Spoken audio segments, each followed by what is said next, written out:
आलात?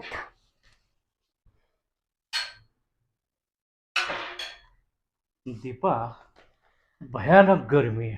हो रे बाबा, खूपच ऊन आहे. काहीतरी गार दे यार प्यायला. काय देऊ गार?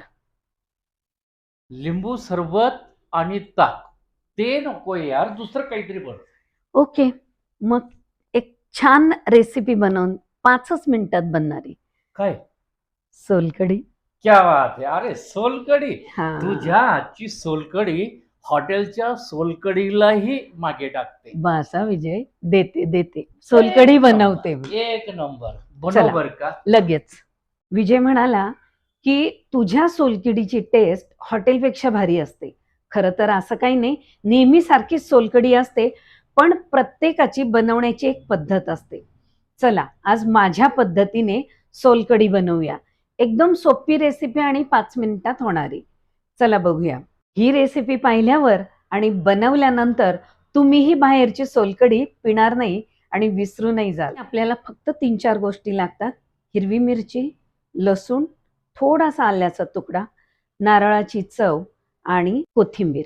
एवढ्याच वस्तू आपल्याला लागणार आहे. सुरुवातीला आपण हिरवी मिरची, लसूण, आलं आणि हे सगळं खवलेलं ओलं नारळ हे मी टाकणार आहे आणि याला मी मिक्सर करून घेते. हिरवी मिरची, लसूण आणि हे आपण केलंय, पण आपल्याला नारळाचं दूध काढायचंय म्हणून आपण त्यात पाणी घालणार आहोत.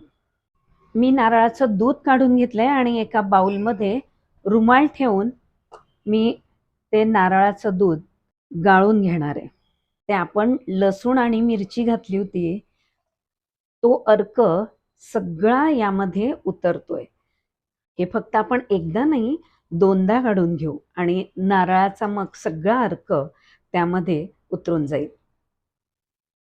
मी पुन्हा थोडंसं पाणी घालून हे नारळाची जी चव होती ही मी पुन्हा एकदा बारीक करून घेणार आहे. दुसऱ्यांदा पाणी टाकून मी ते काढून घेते, कारण उरलेल्या खवमधून ते सगळं निघून जाईल आणि हा फक्त चोथा शिल्लक राहील. नारळ खवून घ्या बरं का, कारण त्याचा लाल भाग जर आला तर तुमची सोलकढी थोडीशी चव वेगळी देते आणि त्या नारळाच्या पाठीची जी चव असते ती थोडीशी. हे मी छान पिळून घेतलेलं आहे.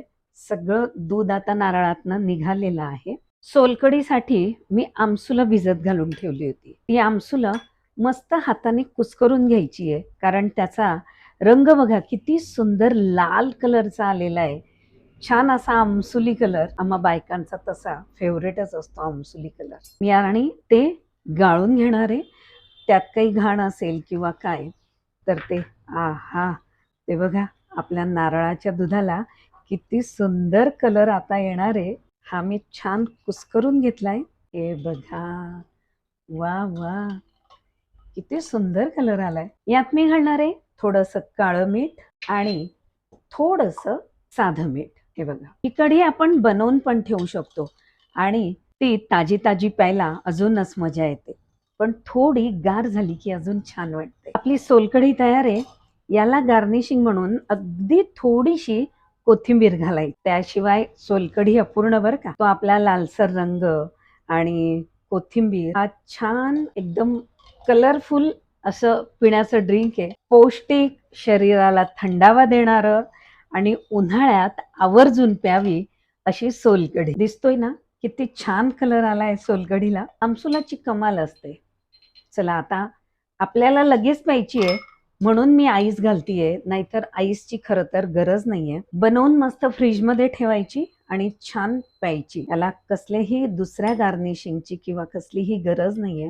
ही आपली सोलकढी एकदम तयार आहे. त्या गरम झालेल्या माणसाला प्यायला देऊ. बघू कशी काय प्रतिक्रिया येते. घ्या, सोलकढी तयार. क्या बात आहे. कलर तर अतिशय सुंदर. हा, मग बघूया टेस्ट कशी आहे ती.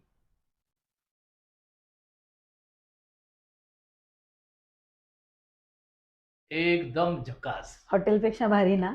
हॉट कधीही अगदी. वा. मुळात कोकणी असलेलं हे पेय आज भारतभर प्रसिद्ध आहे. एकदा ही रेसिपी ट्राय करा.